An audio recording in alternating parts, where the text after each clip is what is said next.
பிஸ்மில்லாஹிர் ரஹ்மானிர் ரஹீம். புகழனைத்தும் அல்லாஹ் ஒருவனுக்கே உரித்தாகட்டுமாக.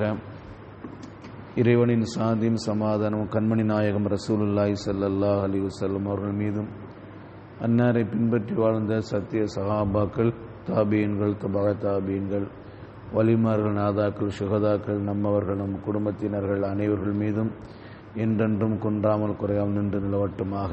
ஆமீன். قال الله سبحانه وتعالى في القرآن العظيم: أعوذ بالله من الشيطان الرجيم بسم الله الرحمن الرحيم ثم أرسلنا موسى وأخاه هارون بآياتنا وسلطان مبين إلى فرعون وملئه فاستكبروا وكانوا قوما عالين. صدق الله العلي العليم. பின்னர் மூசாவையும் அவருடைய சகோதரர் ஹாரூனையும் நம் சான்றுகளுடனும் தெளிவான அத்தாட்சியுடனும் தூதர்களாக நாம் அனுப்பினோம். ஃபிரௌனிடமும் அவனுடைய சமூகத்தாரிடமும் அனுப்பினோம். ஆனால் அவர்கள் கர்வம் கொண்டனர், ஆதிக்கம் செலுத்தும் கூட்டத்தாராகவே அவர்கள் இருந்தனர் என்று அல்லாஹ் ரப்புல் ஆலமீன் இந்த வசனங்களிலே சொல்லித் தருகிறான். கண்ணியத்திற்குரிய அல்லாஹ் நல்லடியார்களே, நூஹ் அலைஹிஸ்ஸலாத்து வஸ்ஸலாம் அவர்களை சமூகத்திற்கு அனுப்பி வைத்தான். அவர்கள் அந்த சமூகத்த மக்கள் நூஹ் அலைஹிஸ்ஸலாத்து வஸ்ஸலாம் மறுத்தார்கள், அழிக்கப்பட்டார்கள். அதற்கடுத்து சமூக கூட்டத்தினருக்கு நபி அனுப்பி வைத்தான். அந்த நபி அந்த மக்களுக்கு சத்தியத்தை எடுத்து வைத்தார்கள். அந்த சமூகத்தார்களும் பின்வாங்கினார்கள், மறுத்தார்கள். அவர்களையும் பேரிடியை கொண்டு அல்லாஹ் தஆலா என்ன செய்தான்? அழித்தான். அதற்கடுத்து பல நபிமார்களை அனுப்பி வைத்தான். பல சமுதாயத்தினர்கள் அவர்கள் மறுத்தார்கள், அவர்களை அழித்தார். இப்பொழுது அடுத்ததாக அல்லாஹ் தஆலா சொல்கிறார், மூசா அலைஹிஸ்ஸலாத்து வஸ்ஸலாம் அவர்களையும் ஹாரூன் அலைஹிஸ்ஸலாத்து வஸ்ஸலாம் அவர்களையும் இரண்டு பேர்களும் தெளிவான அத்தாட்சியுடனும் தெளிவான சான்றுகளுடன் அனுப்பினோம் என்று அல்லாஹ் தஆலா சொல்கிறார். ஆனால் ஃபிரௌன்ட்டை அனுப்பி வைத்தார்கள், அது சமூகத்தார்கிட்ட அனுப்பி வைத்தோம். அவர்கள் என்ன செய்தார்கள்? கர்வம் கொண்டார்கள்.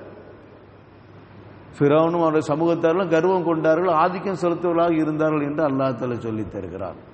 அப்போ சத்தியத்தை அவர் மறுத்தார்கள். எதனால மறுத்தார்னு சொன்னால், உள்ளத்தில் பெருமை இருந்துச்சு, உள்ளத்தில் பெருமை இருந்துச்சு, ஆதிக்கம் இருந்துச்சு. இந்த ரெண்டும் அவர்களை சத்தியத்தை ஏற்க முடியாமல் ஆக்கி வைத்தது. அவர்களுக்கு கர்வமும் ஆணவமும் இருந்த காரணத்தினால் சத்தியத்தை ஏற்க மறுத்தார்கள். அதனால் அவர் அழிக்கப்பட்டார்கள்.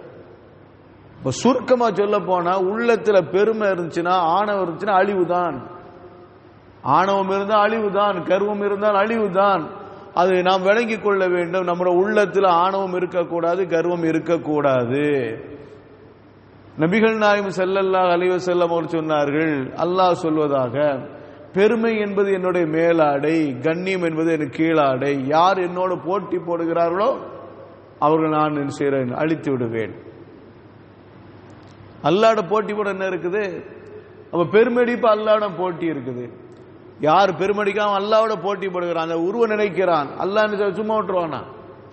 அப்ப பெருமை அடிக்க கூடாது, கர்வம் இருக்கக்கூடாது. அல்லாஹ் தஆலா சொல்ல, நபிகள் நாயகம் ஸல்லல்லாஹு அலைஹி வஸல்லம் சொன்னார்கள், பெருமை அடிக்க கூடாது, ஆணவம் இருக்கக்கூடாது. பெருமை அடிப்பவர்களை அல்லாஹ் தஆலா என்ன செய்வான்? தண்டித்து விடுவான் என்று ஒரு செய்தியை சொல்றாங்க. அப்ப சஹாபிகள் கேட்கிறாங்க, யா ரசூலல்லாஹ், என்னுடைய காலுடைய செருப்பு அழகாக இருக்குன்னு நான் நினைக்கிறேன். என் காலில் உள்ள செருப்பு அழகாக இருக்குன்னு நான் நினைக்கிறேன். என்னுடைய உடை அழகாக இருக்குன்னு நான் நினைக்கிறேன். இது பெருமையாகுமா? இது பெருமையாகுமா என்று கேட்டார்கள். இப்போ கண்மணி முத்து முகமது ஸல்லல்லாஹு அலைஹி வஸல்லம் சொன்னார்கள், அல்லாஹ் அழகானவன், அல்லாஹு ஜமீலுன் யுஹிப்புல் ஜமால. அல்லாஹ் அழகானவன், அழகை விரும்பக்கூடியவனாக இருக்கிறான் என்று சொன்னார்கள். அப்போ நம்முடைய ஆடை அழகாக இருக்குன்னு சொல்லி நாம் செய்கிறது பெருமை அல்ல. நம்முடைய செருப்பு அழகாக இருக்குன்னு நம்ம நினைக்கிறது பெருமை இல்லை. ஆனால் அந்த ஆடையை கரண்டை கால் கீழே எடுப்பது அது பெருமையினுடைய அடையாளம். எவ்வளோ வித்தியாசம் பார்த்துக்கலாம். ஆடை உடுப்பது பெரிய அழகாக இருக்குங்கிறது பெருமை இல்லை. அந்த ஆடையை, நல்ல ஆடையோ கெட்ட ஆடையோ கரண்டை கீழே இழுப்பது பெருமையின் அடையாளம். ஹஜ்ரத் அபூபக்கர் நாயகம் ரலியல்லாஹு தஆலா அவர்களுக்கு வயிறு கிடையாது. அப்படி அந்த எவ்வளவு கெட்டினாலும் அப்படி கீழே இருந்துட்டு, சில கட்டுறாங்களா இல்லையா, கையில் கட்டுவாங்க, அப்படியே கீழே இறங்கிக்கிட்டே இருக்கும். அபூபக்கர் ரலியல்லாஹு தஆலா அவர்கள் வயிறு அப்படியே ஒட்டி இருக்கும். அதனால அவங்க எவ்வளவு கெட்டினாலும் அப்படி கீழே இறங்கிக்கிட்டே இருக்கும். ரசூலுல்லாஹ்ட்ட கேட்கறாங்க, யா ரசூலல்லாஹ், என்னுடைய ஆடை என்னோட வயிற்றுல நிக்க மாட்டேங்குது, கீழே இறங்கிக்கிட்டே இருக்குது, இது பெருமையின் அடையாளமா? கரண்டை கீழே இறங்குது யா ரசூலல்லாஹ், இது பெருமையின் அடையாளமான? இது அல்ல என்றார்கள். அப்ப அவங்க உள்ளத்தில் யாருக்குள்ள கிடையாது, பெருமை என்பது கிடையாது. அது பெருமை இல்லைங்கிறனால தானே அல்லாஹ் கண்டு பட்டினி இருந்தார்கள், பட்டினி ஏற்றுக்கொண்டார்கள். கையில காசு இருந்தால் அது ஏழைகளுக்கு கொடுத்துட்டு நாளை மறுமை நாள் அவன சன்னிதானத்தில் முன்னால் நிற்கும் போது நம்மள்ட்ட கேள்வி கேட்டக்கூடாது, இந்த காசு எப்படி வந்துச்சு அல்லாஹ் கேள்வி கேட்டோம்னா அதுக்கு நான் என்ன பதில் சொல்லுன்னு சொல்லித்தான் அந்த என்ன வந்த காரணத்தினால்தான் இருக்கிற காசு அடுத்தவன்கிட்ட கொடுத்துட்டு பட்டினியோடு இருந்து வயிறெல்லாம் ஒட்டி போய் அந்த கைதிக்குள்ள இறங்குது. அப்ப அவங்கள்ட்ட உள்ளத்துல பெருமை இல்லை. ஆனா இன்னைக்கு நல்ல முறை இருக்கிறாங்க, கையில் என்ன செய்ய கரண்டை கீழே இழுத்துறாங்க. இது ஆணவத்துடைய அடையாளம். அல்லாஹ் நம்மை பாதுகாக்க வேண்டும். அதனால கையிலேயே முட்டிக்கு மேல தூக்கி, அதாவது முனங்கால் கரண்டைக்கு மேல தூக்கிட நம்ம சொல்ற காரணம் என்ன? பெருமை நம்மளோட உள்ளத்துல வந்துடக்கூடாது, பெருமை எந்த நிலையில் நம்மள்ட்ட வந்துடக்கூடாது. அல்லாஹ்வுடைய தூதர் ஹஜ்ரத் முத்து முகமது ஸல்லல்லாஹு அலைஹி வஸல்லம் அவர் சொன்னார்கள், 3 மனிதரோடு அல்லாஹ் தஆலா மறுமை நாள்ல பேச மாட்டான். 3 மனிதரோடு அல்லாஹ் தஆலா மறுமையில பேச மாட்டான். கண்ணியமான பார்வை பார்க்க மாட்டான், கண்ணியமாக அல்லாஹ் அவர்களை பார்க்க மாட்டான், அவருடைய பாவங்களை மன்னிக்க மாட்டான். 3 பேர் கூட அல்லாஹ் தஆலா மறுமையில பேச மாட்டான், கண்ணியமான பார்வை பார்க்க மாட்டான், அவருடைய பாவத்தை மன்னிக்க மாட்டான். ஒன்னு முதிய வயசுல தவறான நடவடிக்கை ஈடுபடக்கூடிய ஒரு முதியவர், தவறான உறவுல இருக்கக்கூடிய ஒரு முதியவர், பெருமை அடிக்கும் ஏழை, பொய் சொல்லும் அரசன். பெருமை அடிக்க ஏழை என்று ரசூலுல்லாஹ் ஸல்லல்லாஹு அலைஹி வஸல்லம் சொல்றாங்க. 3வது பெருமை அடிக்க பொய் சொல்லும் அரசன் என்று சொல்லுகிறார்கள். இந்த 3 பேரோட அல்லாஹ் மறுமை நாள்ல பேச மாட்டான், பார்க்க மாட்டான், அவனுடைய பாவத்தை மன்னிக்க மாட்டான். இங்க ஒரு 7-8 மன்னிக்க மாட்டான் என்றான். காரணம், அவர் பெருமை அடிக்கிறார். இப்ப பெருமை அடிக்க என்ன இருக்குது? நம்மள்கிட்ட பெருமை அடிக்க என்னங்க இருக்குது? நம்ம அதிகமா சொல்லதானே இருக்குது. நம்முடைய விரல வாயில வச்சுட்டு நம்ம எடுத்து பார்த்து நம்ம மோந்து பார்த்து நம்மளால் மோந்து பார்க்க முடியாது. இதுல என்ன பெருமை இருக்குது? 2 நாள் என்ன செய்யறோம், நமக்கு வந்து வெளியாகலன்னு சொன்னா நம்ம படாத பாடுபட்டுக்கிட்டு இருக்கிறோம். நம்மள்ட்ட என்ன பெருமை இருக்கிறதுக்கு? 2 நாள் தொடர்ந்து போனாலும் நம்மளால் தாங்க முடியாது. நம்மள்ட்ட என்ன பெருமை இருக்கிறது? மண்ணுக்குள்ள வச்சா 40 நாள், 1 வருஷத்துக்குள்ள எல்லாம் போயிருது. 6 மாசத்துல ஒண்ணுமே இல்லாம போயிருது. நம்மள்ட்ட என்ன பெருமை இருக்குது? பெருமடிக்கு என்ன இருக்குது? மண்ணுக்குள்ள வச்சு 2 மாசத்துக்கு பிறகு திறந்து பார்த்தா பார்க்க முடியுமா நம்முடைய சூரத்தை? நம்மள்ட்ட சதை இருக்குமா? அப்ப பெருமடிக்கு என்னங்க இருக்கு நம்மள்ட்ட? எதுவுமே இல்லை. எல்லாம் நாத்த உடம்பு தான். இந்த உடம்பு நாத்தம் பிடிச்ச உடம்பு. இதுல வச்சு நம்ம மனிதன் பெருமை அடித்துக் கொண்டே இருக்கிறான். பெருமை அடிக்க கூடாது. கண்மணி முத்து முகமது ஸல்லல்லாஹு அலைஹி வஸல்லம் அவர்கள் ஒரு செய்தியை சொல்வார்கள். முத்து முகமது ஸல்லல்லாஹு அலைஹி வஸல்லம் அவர்களை குறித்து அனஸ் ரலியல்லாஹு அன்ஹு ஒரு செய்தியை சொல்வார்கள். ரசூலுல்லாஹி ஸல்லல்லாஹு அலைஹி வஸல்லம் அவங்களோட நான் 10 வருஷம் என்ன செய்ய ஊழியம் செஞ்சிருக்கிறேன். ரசூலுல்லாஹ்க்கு பணிவிடை செஞ்சிருக்கேன் 10 ஆண்டு.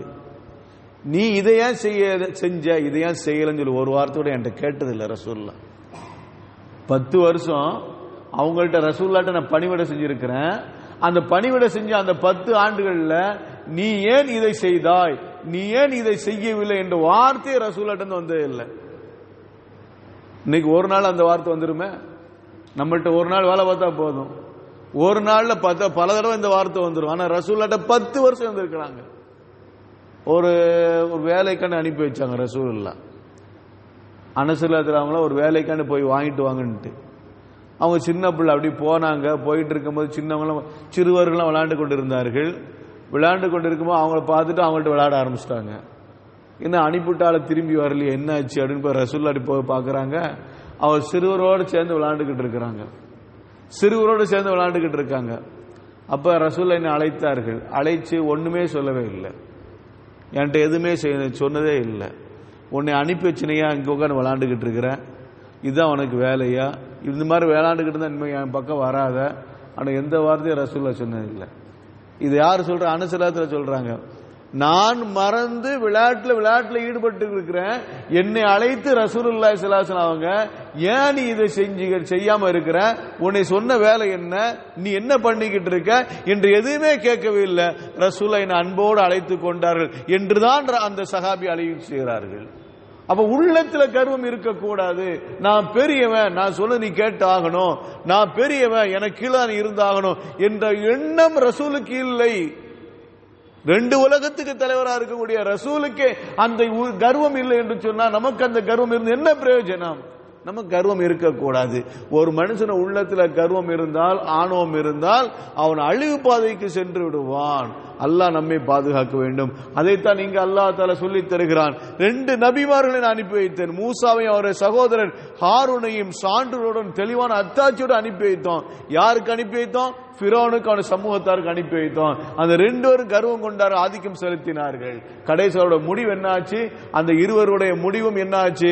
அவர்கள் கடல்ல விழுந்து அவர் மூழ்கடிக்கப்பட்டார்கள். அப்ப கர்வம் இருந்தால் அழிவு என்பது இந்த ஆயத்து நமக்கு சொல்லி தருகின்ற பாடம். அல்லாஹ் ரப்புல் நம் அனைவரும் கிருபை செய்வானாக. கர்வம், ஆணவம், பெருமை என்பது இந்த இழிவான குணங்களிலிருந்து அல்லாஹ் நம்மை பாதுகாத்தல் புரிவானாக. வாஹிரு தஅவானா அனில் ஹம்துலில்லாஹி ரப்பில் ஆலமீன். சுப்ஹானல்லாஹி வ பிஹம்திஹி சுப்ஹானக்கல்லாஹும்ம வ பிஹம்திக அஷ்ஹது அல்லா இலாஹ இல்லா அன்த அஸ்தக்ஃபிருக வ அத்தூபு இலைக. சுப்ஹான ரப்பிக ரப்பில் இஸ்ஸத்தி அம்மா யசிஃபூன் வ ஸலாமுன் அலல் முர்ஸலீன் வல்ஹம்துலில்லாஹி ரப்பில் ஆலமீன். ஸல்லல்லாஹு அலா முஹம்மதின் ஸல்லல்லாஹு அலைஹி வஸல்லம். ஸல்லல்லாஹு அலா முஹம்மதின் ஸல்லல்லாஹு அலைஹி வஸல்லம். ஸல்லல்லாஹு அலா முஹம்மதின் யா ரப்பி ஸல்லி அலைஹி வஸல்லிம். அஸ்ஸலாமு அலைக்கும் வரஹ்மத்துல்லாஹி தஆலா வபரகாத்துஹு.